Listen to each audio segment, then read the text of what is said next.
नमस्कार। Vision IAS के news today के इस अंक में आप सभी का स्वागत है। इस अंक में हम आपके लिए लेकर आए हैं यूपीएससी परीक्षा की दृष्टि से महत्वपूर्ण कुछ अहम खबरें। इस अंक के साथ मैं हूँ दिव्या तोमर। आइए सबसे पहले बात करते हैं इस अंक की खास खबरों के बारे में। उच्चतम न्यायालय ने चुनावी आचार संहिता के उल्लंघन से संबंधित याचिका पर केंद्र और निर्वाचन आयोग को नोटिस जारी किया। यूरोपीय संघ ने वैश्विक स्तर पर डिजिटल अधिकार एवं सिद्धांत प्रस्तुत किए। केंद्रीय सतर्कता आयोग ने सत्यनिष्ठा संधि के कार्यान्वयन के लिए मानक संचालन प्रक्रिया में संशोधन किया। भारतीय अंतरिक्ष अनुसंधान संगठन इसरो का लघु उपग्रह प्रक्षेपण यान यानी SSLV अप्रैल में अपनी पहली उड़ान भरेगा। भारत ने बयान जारी कर कहा, आतंकवाद की साझा परिभाषा पर संयुक्त राष्ट्र अभी सहमत नहीं। और उच्चतम न्यायालय ने गैर सरकारी संगठनों के FCRA लाइसेंस की वैधता बढ़ाने से संबंधित याचिका में अंतरिम राहत देना नामंजूर कर दिया है। और अब खबरें विस्तार से।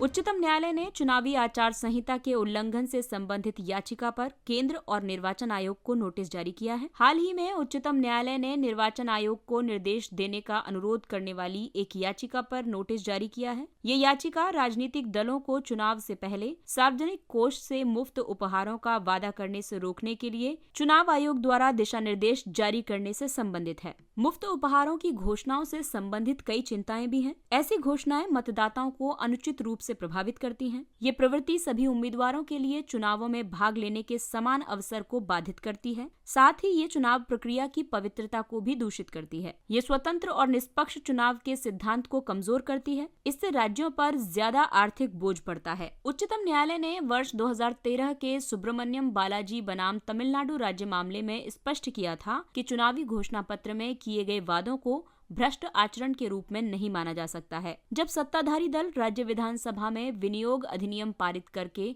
किसी उद्देश्य के लिए सार्वजनिक धन का उपयोग करता है तो ऐसे मुफ्त वितरण को रोका नहीं जा सकता है। मुफ्त उपहारों का वितरण सभी लोगों को प्रभावित करता है। प्रस्तुत याचिका में निर्वाचन आयोग से दिशा निर्देश तैयार करने की मांग की गई है। साथ ही इसमें राजनीतिक दलों को नियंत्रित करने के लिए इस संबंध में विधायिका द्वारा एक अलग कानून पारित करने की आवश्यकता पर भी बल दिया गया है। निर्वाचन आयोग ने बालाजी मामले में निर्देशों को पहले ही लागू कर दिया है। ऐसा आदर्श आचार संहिता के भाग 7 में चुनावी घोषणा पत्र को नियंत्रित करने वाले दिशा निर्देशों को शामिल करके किया गया है। इस संहिता का अनुपालन बाध्यकारी है।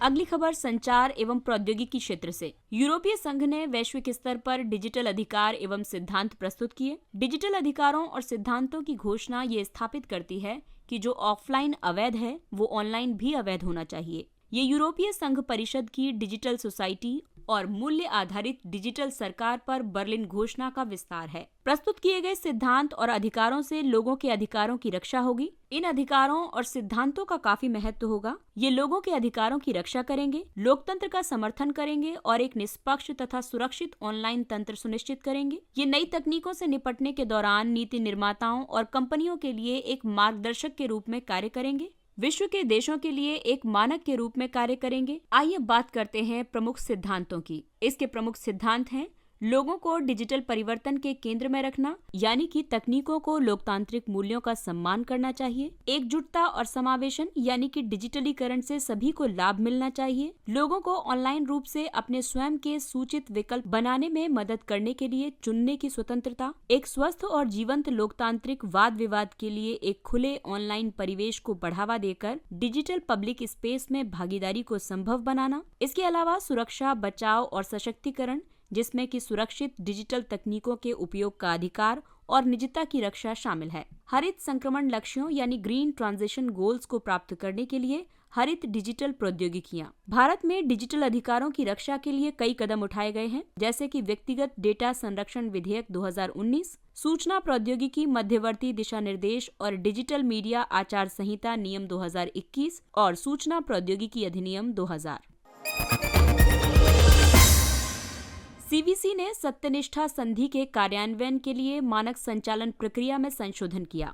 सत्यनिष्ठा संधि यानी कि इंटीग्रिटी पैक्ट संभावित विक्रेताओं या बोलीदाताओं और खरीदारों के बीच एक समझौते की परिकल्पना करती है। ये समझौता दोनों पक्षों के व्यक्तियों और अधिकारियों को किए गए ठेके के किसी भी भाग या चरण में किसी भी भ्रष्ट व्यवहार या विकल्प का उपयोग नहीं करने के लिए प्रतिबद्ध करता है। इसे संगठन द्वारा नियुक्त स्वतंत्र बाहरी निरीक्षकों के एक पैनल के माध्यम से कार्यान्वित किया जाता है। सभी इंडिपेंडेंट एक्सटर्नल मॉनिटर्स मुख्य सतर्कता अधिकारियों को रिपोर्ट करते हैं। नए नियमों के प्रमुख प्रावधानों की बात करें तो इंडिपेंडेंट एक्सटर्नल मॉनिटर्स को केवल प्रख्यात व्यक्तियों या अधिकारियों के पैनल से चुना जाएगा। ये व्यक्ति या अधिकारी भारत सरकार में अतिरिक्त सचिव या समकक्ष या उच्च वेतनमान पर किसी अन्य पद से सेवानिवृत्त होने चाहिए। जून 2021 में जारी मौजूदा नियमों में केवल सेवानिवृत्ति के समय भारत सरकार के सचिव रैंक के अधिकारी, राज्यों के मुख्य सचिव या समकक्ष वेतनमान पद पर पदस्थ अधिकारियों पर विचार किया गया था। सशस्त्र बलों से सेवानिवृत्त अधिकारियों में से भी केवल वही अधिकारी पात्र होंगे जो भारत सरकार में अतिरिक्त सचिव या उसके समकक्ष या उससे उच्च पदों के होंगे। संशोधनों से सरकारी ठेकों की जांच के लिए पर्याप्त संख्या में IEMs उपलब्ध होंगे। CVC शीर्ष सतर्कता निकाय है। ये किसी भी कार्यकारी प्राधिकरण के नियंत्रण से मुक्त है। ये केंद्र सरकार के तहत सभी सतर्कता गतिविधियों की निगरानी करता है। साथ ही ये केंद्र सरकार के संगठनों में कई अधिकारियों को उनके सतर्कता संबंधी कार्यों की योजना बनाने, उन्हें कार्यान्वित करने, उनकी समीक्षा करने और उनमें सुधार करने से संबंधित सलाह भी प्रदान करता है। भारतीय अंतरिक्ष अनुसंधान संगठन यानी इसरो का लघु उपग्रह प्रक्षेपण यान अप्रैल में अपनी पहली उड़ान भरेगा। लघु उपग्रह SSLV D1 माइक्रोसैट को अप्रैल 2022 में प्रक्षेपित करना निर्धारित किया गया है। हालांकि इसे जुलाई 2019 में प्रक्षेपित किया जाना था, लेकिन कुछ तकनीकी कारकों और कोविड-19 वैश्विक महामारी के कारण इस परियोजना में देरी हुई है। SSLV लॉन्च ऑन डिमांड आवश्यकताओं को पूरा करने के लिए डिजाइन किया गया है। ये एक 3 चरण वाला संपूर्ण ठोस ईंधन आधारित प्रक्षेपण यान है। इसमें 500 किलोग्राम तक के उपग्रह को पृथ्वी की निम्न भूकक्षा में स्थापित करने की क्षमता है। ध्रुवीय उपग्रह प्रक्षेपण यान 1000 किलोग्राम से अधिक भार वाले उपग्रहों को प्रक्षेपित कर सकता है। 110 टन द्रव्यमान वाला ये यान इसरो का सबसे छोटा प्रक्षेपण यान है। इसे एकीकृत होने में केवल 72 घंटे लगते हैं, जबकि अन्य प्रक्षेपण यानों को 70 दिनों का समय लगता है। आपको बता दें कि SSLV की अनुमानित लागत केवल 30 करोड़ रुपए होगी। ये नैनो, सूक्ष्म और लघु उपग्रहों सहित विभिन्न प्रकार के छोटे उपग्रह ले जाने के विकल्प प्रदान करता है। प्रक्षेपण के लिए न्यूनतम बुनियादी ढांचे की आवश्यकता है। इसका उद्देश्य बाजार आधारित मांग को पूरा करने के लिए लघु उपग्रहों को पृथ्वी की निचली कक्षाओं में प्रक्षेपित करना है। छोटे उपग्रहों की ऐसी मांग हाल के वर्षों में विकासशील देशों और निजी निगमों की आवश्यकता की पूर्ति के लिए उभरी है। न्यू स्पेस इंडिया लिमिटेड यानी NSIL एक सार्वजनिक क्षेत्र का उपक्रम है। ये एकमात्र नोडल एजेंसी होगी। ये करार संबंधी तकनीकी, प्रोग्रामेटिक, प्रक्षेपण अभियान तथा प्रक्षेपण और उसके बाद की गतिविधियों सहित कस्टमर सैटेलाइट को आरंभ से अंत तक SSLV प्रक्षेपण सेवाएं प्रदान करने के लिए उत्तरदायी होगी। भारत ने बयान जारी कर कहा है कि आतंकवाद की साझा परिभाषा पर संयुक्त राष्ट्र अभी सहमत नहीं है। संयुक्त राष्ट्र महासभा की बैठक में भारत ने चिंता व्यक्त की है कि इस वैश्विक निकाय ने अब तक आतंकवाद की एक साझा परिभाषा पर सहमति व्यक्त नहीं की है। इसके अलावा UN ने आतंकवाद के वैश्विक संकट से निपटने और इसके सक्षम नेटवर्क को समाप्त करने के लिए एक बेहतर समन्वित नीति भी तैयार नहीं की है। भारत ने वर्ष 1986 में संयुक्त राष्ट्र में अंतर्राष्ट्रीय आतंकवाद पर व्यापक अभिसमय यानी CCIT पर एक प्रारूप दस्तावेज प्रस्तावित किया था। हालांकि इसे अभी तक लागू नहीं किया गया है, क्योंकि सदस्य देशों के बीच आतंकवाद की परिभाषा पर कोई सर्वसहमति नहीं बनी है। CCIT एक कानूनी ढांचा प्रदान करता है। ये ढांचा सभी हस्ताक्षरकर्ताओं को आतंकवादी समूहों को धन और सुरक्षित शरण देने से इनकार करना बाध्यकारी बनाता है। और आइए अब आपको बताते हैं अंतर्राष्ट्रीय आतंकवाद पर व्यापक अभिसमय के उद्देश्यों के बारे में। इसके तहत आतंकवाद की एक सार्वभौमिक परिभाषा तैयार करना है ताकि संयुक्त राष्ट्र महासभा के सभी 193 सदस्य देश अपने स्वयं के आपराधिक कानूनों में उसे शामिल कर सकें। सभी आतंकी समूहों पर प्रतिबंध लगाना और आतंकी शिविरों को बंद करना। इसके अलावा सभी आतंकवादियों पर विशेष कानूनों के तहत मुकदमा चलाना। विश्व भर में सीमा पार आतंकवाद को प्रत्यर्पण योग्य यानी एक्स्ट्राडिटेबल अपराध बनाना शामिल है। और आइए अब आपको बताते हैं कि आतंकवाद से निपटने के लिए भारत ने क्या क्या प्रयास किए हैं। भारत ने मानवाधिकारों और आतंकवाद पर एक मसौदा प्रस्ताव को सह प्रायोजित किया था। इसे वर्ष 1999 में अपनाया गया था। भारत ने महासभा द्वारा अपनाई गई वैश्विक आतंकवाद विरोध रणनीति का समर्थन किया है और उसमें शामिल हुआ है। उच्चतम न्यायालय ने एनजीओज के एफसीआरए यानी विदेशी अंशदान विनियमन अधिनियम लाइसेंस की वैधता बढ़ाने से संबंधित याचिका में अंतरिम राहत देना अस्वीकार कर दिया है।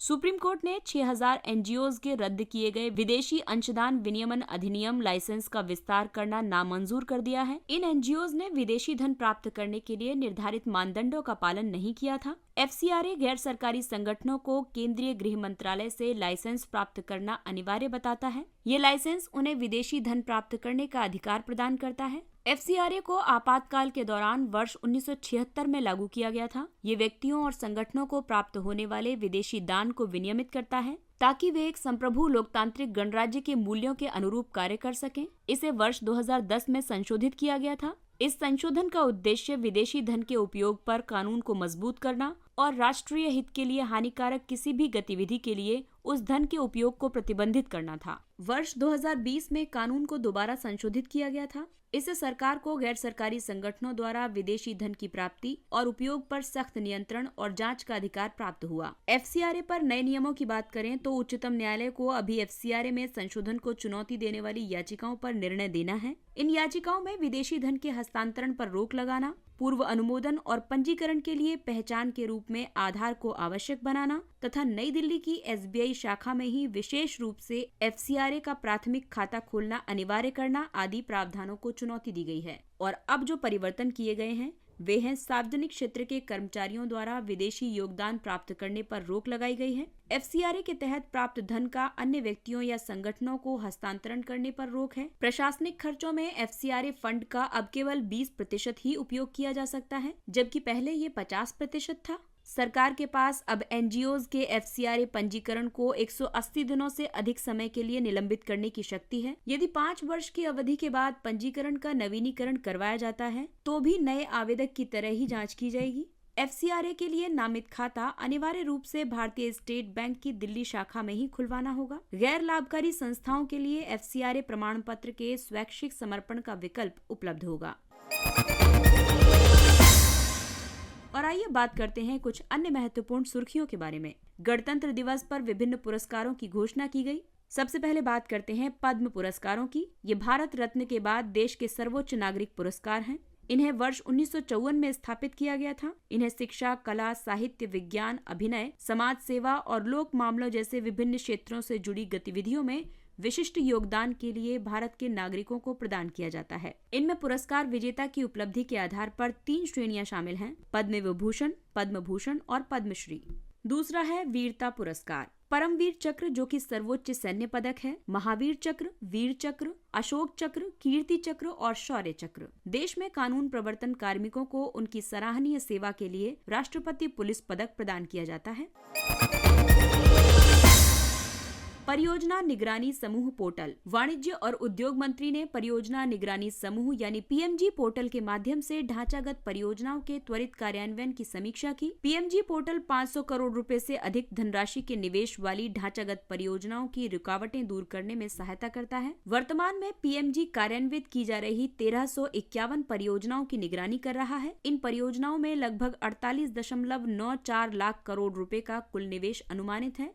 ये परियोजना समर्थकों को परियोजनाओं के कार्यान्वयन में बाधा उत्पन्न कर रहे मुद्दों को संबंधित सरकारी एजेंसियों के समक्ष उठाने का अवसर देता है। Spot billed pelican. Andhra Pradesh के तेली नीलापुरम महत्वपूर्ण पक्षी क्षेत्र में एक सूत्रकृमि संक्रमण के कारण स्पॉट बिल पेलिकन की बड़े पैमाने पर मृत्यु हुई है। सूत्रकृमि संक्रमण आमतौर पर सभी प्रकार के सरीसृपों के जठरांत्र तंत्र यानी गैस्ट्रो इंटेस्टाइनल सिस्टम में पाए जाते हैं। स्पॉट बिल्ट पेलिकन धब्बेदार चोंच वाला पेलिकन होता है। IUCN में इसकी स्थिति नियर थ्रेटन्ड की है। इसका पर्यावास स्थान है तराई के ताजे जल में, खारे और समुद्री आर्द्रभूमि क्षेत्रों में। इसकी विशेषताएं ये हैं कि ये ताजे और समुद्री वातावरण दोनों में भोजन के लिए शिकार कर सकता है। ये जल सतह से थोड़ा नीचे गोता लगा सकता है, लेकिन अधिक गहराई तक नहीं जा सकता है। कीट सर्वनाश यानी इंसेक्ट एपोकैलिप्स। प्रदूषक कुछ कीड़ों को दूसरे जीवों की तुलना में अधिक प्रभावित करते हैं। ये उन्हें मार सकते हैं या फूलों को सूंघने की उनकी क्षमता को प्रभावित कर सकते हैं। वे उनकी परागण सेवाओं को भी बाधित कर सकते हैं। कीटों के लिए खतरों में उनके पर्यावास स्थान की हानि, जलवायु परिवर्तन, भूमि उपयोग परिवर्तन और कीटनाशक शामिल हैं। कीटों का काफी महत्व है। कीट विनाशकारी कीटों को नियंत्रण में रखते हैं। उदाहरण के लिए लेडीबर्ड एफिड्स का शिकार करती है। एफिड्स फसलों को नुकसान पहुंचाते हैं। कीड़े उभयचरों, सरीसृपों, पक्षियों और स्तनधारियों के लिए खाद्य स्रोत हैं। कथकली। हाल ही में कथकली की संरक्षक पद्मश्री मिलेना साल्विनी का निधन हो गया। कथकली भारत की शास्त्रीय नृत्य शैलियों में से एक है। कथकली या कथा नाटक की उत्पत्ति 17वीं शताब्दी में केरल में हुई थी।